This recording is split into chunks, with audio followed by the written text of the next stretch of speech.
Era las 2:35 p.m., en una calurosa tarde de agosto en el campo de Arkansas. Sydney Sutherland, una enfermera de 25 años, conocida por su brillante sonrisa y feroz compasión, se ató sus zapatillas de correr y salió por un camino de tierra familiar, una ruta que había trotado cientos de veces antes. Su Apple Watch registró los primeros pasos. Su teléfono sonó en las torres de telefonía cercanas. Y luego, silencio. No hay texto. No hay llamadas. No hay señal. Al anochecer, el pánico ya se había infiltrado en la tranquila ciudad de Grubbs. El novio de Sydney no podía contactarla. Su madre conducía por las carreteras revisando cada giro. A la mañana siguiente, helicópteros de la policía sobrevolaban los campos. Los voluntarios peinaban los arbustos. Volantes estaban clavados en árboles y postes de luz. Llegó el FBI. Y también él, Quake Llewellyn, un agricultor local y conocido lejano de la familia que estrechó manos, dio abrazos y ofreció ayudar en la búsqueda. 3 días después, el cuerpo de Sydney fue encontrado enterrado en lo profundo de un campo de soja, justo al lado de un sendero polvoriento que probablemente había recorrido corriendo muchas veces. El asesino estaba más cerca de lo que cualquiera podría haber imaginado, y la verdad, más horrible de lo que su familia jamás temió. Si te gustan las investigaciones profundas y los misterios oscuros, suscríbete ahora. Este caso te impactará. Sydney Sutherland vivió una vida tranquila y estable en las tierras agrícolas del noreste de Arkansas, un lugar donde largos tramos de carretera corren paralelos a campos abiertos, y casi todas las caras son familiares. Grubbs, un pueblo rural en el condado de Jackson, con una población de menos de 400 personas, era el hipo del lugar donde a menudo se dejaban las puertas sin cerrar y todos saludaban al pasar. A los 25 años, Sydney ya era conocida en varios condados. Enfermera registrada, trabajaba en clínicas locales, ofreciendo no solo atención médica, sino también consuelo. Ese tipo de presencia que hacía sonreír a los niños y que hacía sentir cómodos a los ancianos. Vivía con su novio y adoraba a su familia, especialmente a sus sobrinos, que a menudo aparecían en las fotos divertidas que compartía en línea. Sus días estaban llenos de trabajo, correr, cuidar a sus animales y reuniones de fin de semana que resonaban con risas y el humo de la barbacoa. Sydney tenía una rutina, y parte de esa rutina era correr. Ella trotaba casi a diario, a veces por la mañana, a veces después del trabajo, siempre con su teléfono, siempre por caminos familiares. El 19 de agosto de 2020, el sol estaba alto y el aire cargado de humedad del sur. Terminó algunos recados, visitó brevemente a su madre y luego se dirigió a casa. A las 2:35 p.m. salió para su carrera vespertina por la carretera del Condado 41, un tramo de grava flanqueado por campos de soja y la ocasional granja. Llevaba ropa deportiva de colores brillantes, tenía su Apple Watch atada a la muñeca y llevaba su teléfono. Todo apuntaba a una tarde típica, pero en cuestión de minutos después de comenzar su carrera, algo salió terriblemente mal. Cuando Sydney no regresó a casa esa noche, su novio, consciente de sus hábitos, sintió inmediatamente que algo no estaba bien. Las llamadas no fueron respondidas. Los mensajes de texto nunca fueron leídos. En pocas horas, su familia inició su propia búsqueda. Al anochecer, las autoridades estaban involucradas. Su coche, cartera y otras pertenencias todavía estaban en casa. Ella nunca había planeado estar fuera mucho tiempo. La última vista confirmada fue de un conductor de UPS que la vio corriendo por la carretera alrededor de las 3 p.m. La comunidad se movilizó en masa. Se ampliaron las búsquedas. Un grupo de Facebook ganó miles de miembros de la noche a la mañana, compartiendo actualizaciones y convocando voluntarios. Para muchos en el condado de Jackson, esto no era solo una persona desaparecida, era Sydney, y eso lo cambió todo. Pero incluso mientras la comunidad realizaba vigilias y revisaba cada rincón de las tierras agrícolas, él se movía silenciosamente entre ellos. Entre los voluntarios, entre los vecinos que ofrecían condolencias, estaba un hombre llamado Quake Llewellyn, un granjero local de una familia respetada. Había conocido a Sydney, creció en los mismos círculos, y en esos primeros días nadie sospechaba de él. Aún no. 19 de agosto de 2020. A las exactamente 2:35 p.m., el Apple Watch de Sydney Sutherland registró el inicio de su carrera. Las temperaturas rondaban los 90 grados.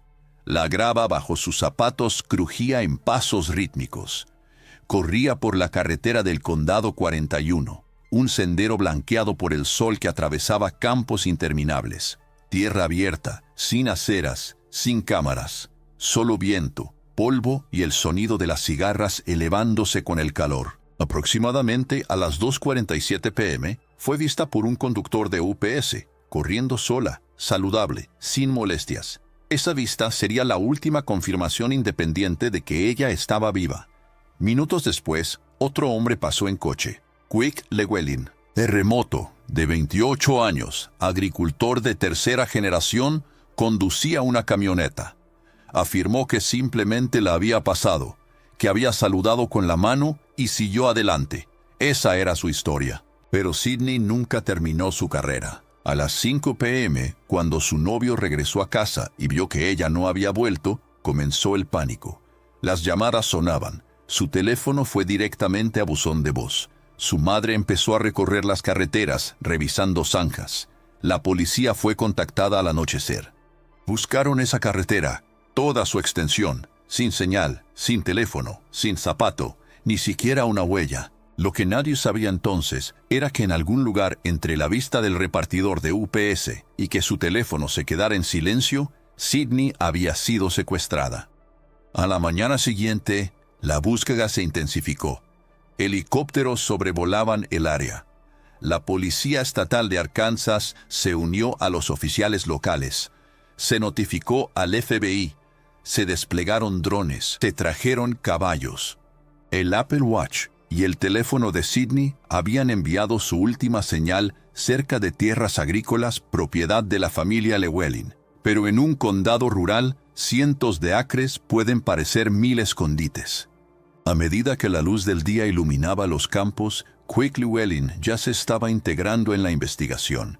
Le dijo a la policía que la había visto, ofreció ayudar en la búsqueda, expresó simpatía, parecía cooperativo. Pero bajo ese exterior tranquilo, el reloj avanzaba y la evidencia forense se acumulaba. El 20 de agosto se analizaron los datos del teléfono y los registros del reloj de Sydney. Las fuerzas del orden vieron lo que los civiles no podían.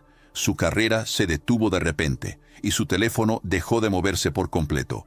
Una zona muerta digital. Luego llegó el descanso. Las imágenes de vigilancia de un negocio cercano mostraron el camión de Quake con daños en la parte delantera, daños recientes. Los investigadores anotaron la cronología. Luego inspeccionaron su vehículo. En el interior, signos de sangre. Aún así, necesitaban una confesión. La sacudida fue llevado a declarar el 21 de agosto. Al principio se mantuvo en su historia. Solo la vio corriendo. Pero a medida que las inconsistencias se acumulaban, su comportamiento cambió. Horas más tarde, bajo presión, confesó. La verdad era peor de lo que nadie imaginaba. Él dijo a los investigadores que había pasado por Sydney en la carretera. Luego dio la vuelta. Dijo que solo quería verla de nuevo.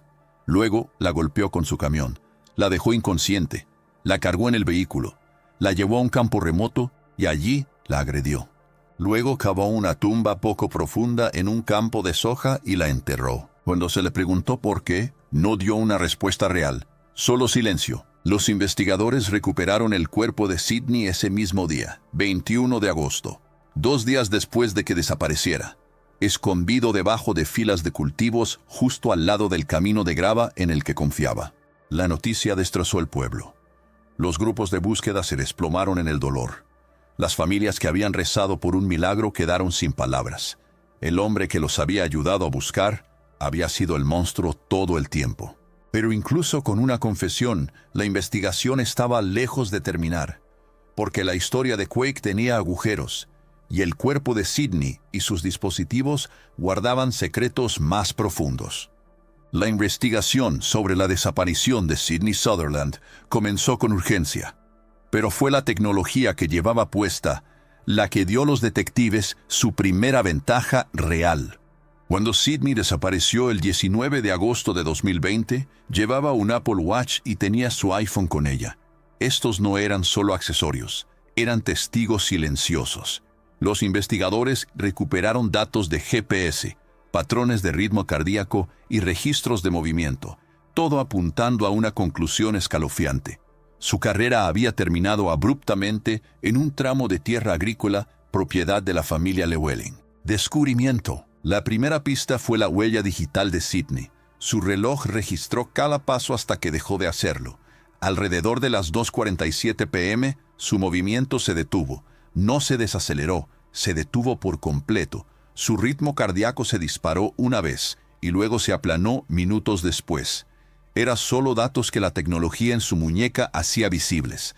Mientras tanto, su teléfono dejó de tener actividad en la misma área. Mientras los voluntarios inspeccionaban árboles y zanjas a lo largo de la carretera, las fuerzas del orden se concentraban en esa zona en silencio. Un equipo de helicópteros observó huellas de neumáticos que conducían a un campo aislado. Los investigadores siguieron esos caminos, pero aún así, los campos no mostraron ninguna señal de Sidney. Luego apareció un nombre que seguía surgiendo, Quake Llewellyn, un hombre que había afirmado haber visto a Sidney corriendo. Un hombre cuya familia poseía los mismos campos cerca de los cuales su teléfono había hecho la última conexión. Evidencia. Cuando fue interrogado, Quake insistió en que no tenía nada que ocultar, cooperó, pero desde el principio hubo señales de alerta. Su historia parecía extrañamente ensayada y su cronología demasiado ordenada. Dijo que había estado trabajando en su granja, esparciendo cal y revisando los sistemas de riego. Pero los datos del GPS de su camión contaban una historia diferente. Su vehículo había estado en la zona donde desapareció Sidney, varias veces, sin una razón clara. Aún más preocupante, las imágenes de seguridad de un negocio local revelaron daños en la parte frontal del camión de Quake que no se habían visto anteriormente esa semana. La abolladura era reciente. Los detectives examinaron su vehículo y encontraron rastros de sangre en el parachoques. Se tomaron muestras y se enviaron para pruebas forenses. Mientras tanto, el teléfono de Sidney estaba ubicado en un campo, apagado, golpeado y descartado. Había sido arrojado, probablemente para eliminar el rastreo, pero ya era demasiado tarde. Los datos ya habían sido respaldados. Sospechosos. Mientras que los primeros esfuerzos consideraron brevemente a otras personas, un secuestro por un extraño, una teoría de fuga, incluso la posibilidad de un accidente vehicular, la combinación de evidencia digital, daños en el vehículo y las inconsistencias de Quake redujeron el enfoque. Ya no era solo un testigo. Era el único sospechoso real. Quake Llewellyn no era un desconocido para la comunidad. Era un hombre casado, parte de una familia agrícola bien conocida y considerado por muchos como tranquilo, tal vez torpe, pero no peligroso. Pero a medida que los investigadores profundizaban en su pasado, surgieron patrones inquietantes. Un registro juvenil sellado insinúa comportamiento violento. Mujeres de la zona compartieron luego historias de Quake acechando en las redes sociales, apareciendo sin invitación e incluso acechando. Un incidente que involucraba crueldad animal fue descartado como un niño siendo tonto, pero en retrospectiva, pintaba un cuadro más oscuro. Entrevistas. Quake fue llevado para un interrogatorio formal el 21 de agosto. Los detectives no comenzaron con la evidencia. Le dejaron hablar. Repitió su historia. Vio a Sidney corriendo, siguió conduciendo, trabajó en sus campos. Pero su tono vacilaba. Estaba sudando, tiritando. Luego le mostraron las imágenes, los datos del GPS, la evidencia del teléfono. Sangre. Bajo la creciente presión, Quake se quebró. Su confesión fue lentamente. Admitió que se dio la vuelta después de ver a Sidney. Dijo que la golpeó. Afirmó que fue un accidente. Cuando le preguntaron por qué no llamó ayuda, no respondió. Cuando le preguntaron sobre la agresión sexual, primero negó. Luego hizo una pausa. Luego admitió. Pero su relato fue frío, desapegado. Cavó su tumba con un tractor. La cubrió con tierra y se fue. Sin emoción, sin remordimiento. Acronym: pistas falsas. Antes de la confesión de Quake, la investigación consideró otras pistas. Hubo informes de una furgoneta blanca cerca de la autopista. Se interrogó a un hombre local con antecedentes penales. Las redes sociales se inundaron de teorías: asesino en serie, trata de personas, un ex celoso. Pero ninguna encajaba con la evidencia. Todos los caminos conducían a un solo lugar, el campo, y a una persona, Quake Llewellyn. Incluso su propia esposa no lo sabía. Ella había asumido que él estaba trabajando. Esa noche llegó a casa tarde, actuó con normalidad, cenó. Nunca dijo una palabra. Pausas en la línea de tiempo. El tiempo, una vez reconstruida, era escalofriante. 2:35 p.m. Sidney comienza su carrera. 2:47 p.m. Último avistamiento por parte del conductor de UPS. Bruscamente, el terremoto pasa junto a ella. Ella se da la vuelta. De 4:55. Impacto. Ella es golpeada. Queda inconsciente. 3 p.m. El teléfono y el reloj dejan de transmitir. 13:15 p.m. Un terremoto la lleva a un campo remoto. 3:30 p.m. Agresión sexual y entierro. 4:30 p.m. Quake vuelve al trabajo como si nada hubiera pasado. Durante las próximas 48 horas vivió la vida como de costumbre. Publicó en las redes sociales. Participó en los esfuerzos de búsqueda. Incluso habló con la madre de Sidney. Hasta ahora, la policía no tenía pistas, ni motivo, ni sospechoso. Sin embargo, el pueblo no dormía tranquilo. Ahora tenían una confesión, un cuerpo y un hombre tras las rejas. Pero lo que vino después, nadie lo esperaba. La confesión de Quake Llewellyn parecía ofrecer cierre. Admitió haber matado a Sydney Sutherland, confesó el asalto, condujo a los investigadores directamente a su cuerpo. Se suponía que era el fin del misterio. Pero casi de inmediato aparecieron grietas en su historia. La primera señal de advertencia fue el llamado accidente. Quake afirmó que golpeó a Sidney con su camión sin querer, que ella apareció de la nada y él entró en pánico. Pero el análisis forense contó una historia diferente. Los daños en su vehículo no eran consistentes con una parada por pánico o un giro repentino. No había marcas de freno en la carretera. Sin derrape, el punto de impacto estaba en una altura elevada, lo que sugiere que aceleró. Y la posición de las lesiones de Sidney sugería que no había sido golpeada de frente mientras corría. Sugerían que podría haber estado de pie o incluso enfrentándose a él. Los investigadores ahora creían que el accidente era cualquier cosa menos eso. Era un engaño, una mentira premeditada diseñada para encubrir algo aún más oscuro. Luego vino el segundo giro. Durante las entrevistas de seguimiento, Quake confesó que veía con frecuencia las redes sociales de Sidney. Admitió que la había visto correr antes, que había pensado en ella, que había fantaseado. Se recuperó parte de su historial de búsquedas en Internet, que apuntaba a comportamientos violentos y voyeuristas. No solo había acechado las publicaciones de Sidney, sino que también había seguido a otras mujeres en la comunidad, en silencio, digitalmente y a veces, físicamente. Él no era solo un asesino, él era un depredador. Esto lo cambió todo. La idea de que Sidney simplemente había estado en el lugar equivocado en el momento equivocado dio paso a algo mucho más siniestro.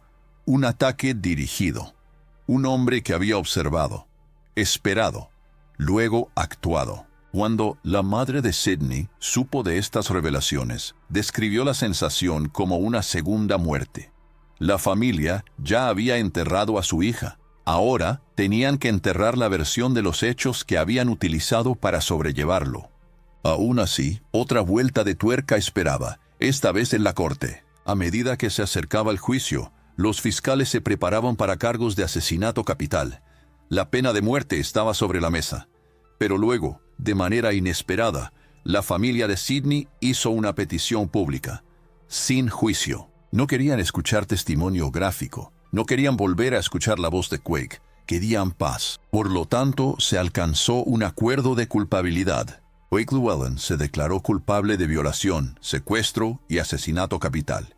A cambio, se retiró el cargo de abuso de un cadáver y se renunció a la pena de muerte. Fue condenado a cadena perpetua, sin posibilidad de libertad condicional. Este giro lo cambió todo.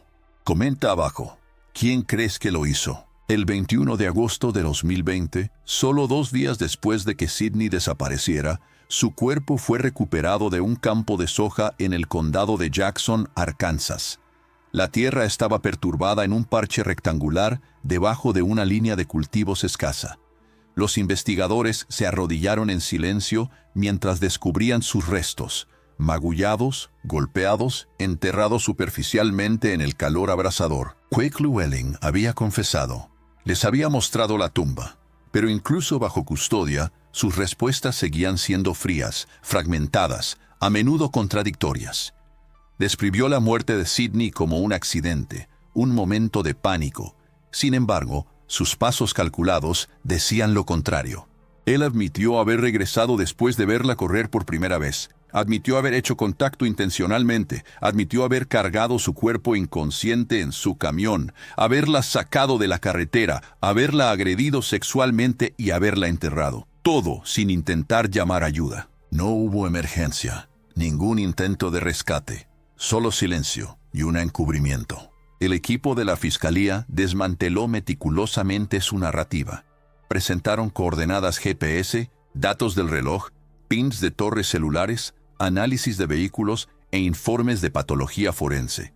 Cada pieza de evidencia coincidía, excepto la versión de los hechos del acusado. Las lesiones en el cuerpo de Sidney mostraban signos de trauma por fuerza contundente. El forense señaló que ella podría haber estado aún con vida, apenas, en el momento del asalto. La línea de tiempo era estrecha, escalofriante. Hubo tiempo para salvarla, pero en su lugar, Quake tomó ese tiempo y lo enterró. Para la familia de Sidney, la resolución no llegó en un momento, sino en una sala de audiencias varios meses después. Tribunal del Condado de Jackson. Una galería en silencio. Los medios de comunicación presionaron cerca. En el estrado se encontraba un hombre sin expresión. Quake Llewellyn, esposado, recitó su declaración de culpabilidad. La sala del tribunal contuvo la respiración. No hay juicio, no hay contrainterrogatorios, no hay un proceso prolongado, porque la familia de Sidney lo había pedido. En una carta pública, dijeron, no queremos soportar más dolor del que ya tenemos. No queremos su rostro en las noticias, su nombre en los titulares. Queremos cierre, no espectáculo. Entonces, en ese momento, el juez Rob Ratton leyó la sentencia. Cadena perpetua, sin posibilidad de libertad condicional. Quake fue escoltado fuera de la habitación. Pasaría el resto de su vida tras las rejas, enterrado en un sistema que no podía manipular. El tribunal se vació. Afuera, la familia Sutherland se quedó junta, rota pero digna. No recuperarían a Sidney, pero le habían negado a su asesino el escenario que tal vez había esperado. Y quizás lo más importante, recuperaron su legado de la oscuridad. Después de la sentencia, un silencio profundo cayó sobre el condado de Jackson. Los equipos de búsqueda se habían ido, las cámaras se habían marchado, pero el dolor permanecía, silencioso e inquebrantable. Sidney Sutherland había sido más que un titular. Era una hija, una hermana, una enfermera, una amiga, y ahora se había convertido en un símbolo, no de lo que se llevó, sino de lo que dejó atrás. Su familia, eligiendo la gracia sobre la venganza, creó algo duradero a partir del dolor. El evento conmemorativo termina la carrera de Sidney, nació solo unas semanas después de su entierro. Cada año, cientos de personas se reúnen para correr su ruta favorita. No para revivir el horror, sino para celebrar su vida, su energía, su fuerza. No es una carrera, es un recuerdo. También se creó una beca en su nombre, otorgada anualmente a enfermeros aspirantes, una continuación directa de la compasión con la que vivió Sidney. Su legado ahora existe en batas blancas, en habitaciones de hospital, en actos de bondad realizados por jóvenes profesionales que quizás nunca la hayan conocido, pero llevan su nombre.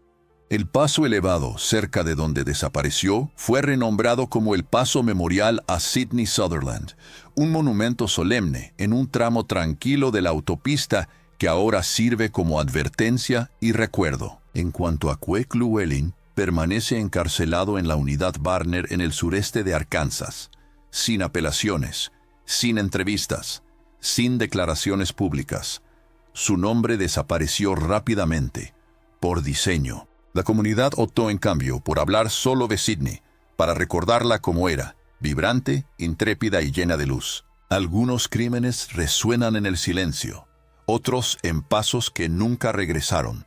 La historia de Sidney Sutherland es una de crueldad indescriptible, pero también de amor que se negó a ser roto.